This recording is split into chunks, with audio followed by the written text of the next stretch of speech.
Well, let's take a closer look now at the film that seems to have provoked the violence in Libya and the protests in Egypt. The 2-hour movie called Innocence of Muslims apparently cost $5 million to make. It portrays the life of the Prophet Muhammad and touches on themes of pedophilia and homosexuality.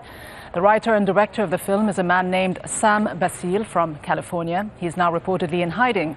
Basil describes himself as an Israeli Jew and told the news agency that Islam is a cancer. Let's speak now to Al Jazeera's White House correspondent Patty Culhane. And Patty, what is emerging about this filmmaker, about his intended political statement against Islam, as he himself put it, no doubt will make President Barack Obama's task of treading a very fine line all the more difficult. In what he said a few moments ago, did he likely strike the right tone as far as the American public is concerned?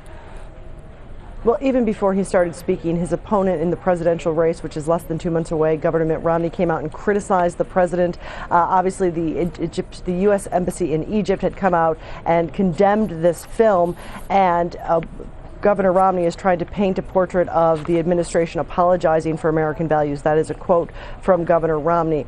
Obviously, the Obama administration wants to distance itself from this film because if you look at it, and you just went through some of the facts of it, if they spent $5 million, you're going to have to wonder where the $5 million actually went. There are a lot of actors. The sets are very basic. It's probably one step above my home video camera. This person behind this film said that he did it because he wanted, in many ways, to incite this kind of violence. He's standing firm in what he did, putting it on YouTube. YouTube has not pulled it yet.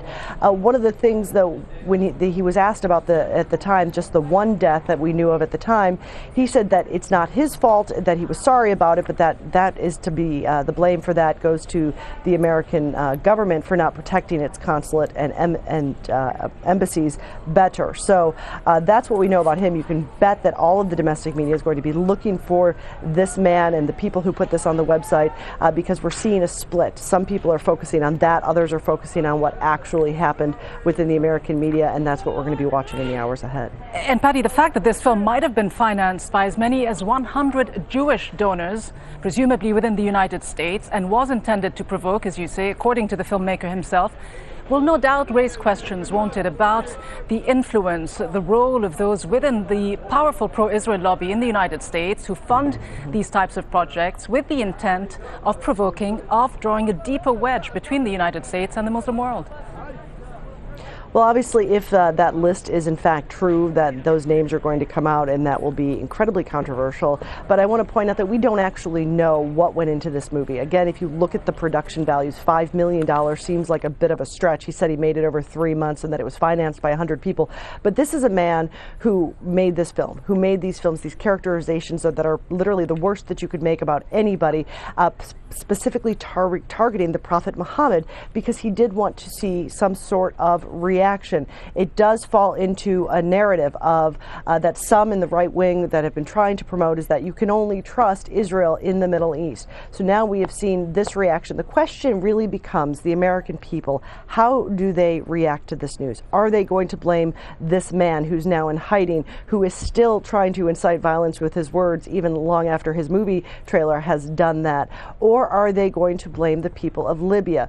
We saw a bit of a tone with that with Secretary Clinton and with the President Barack Obama, saying it's specifically tragic that this ambassador died in Benghazi, the city that he tried to save. They went out of their way to say that it was Libyans who tried to pull his body and get him to the hospital to get help, that tried to stop the attack.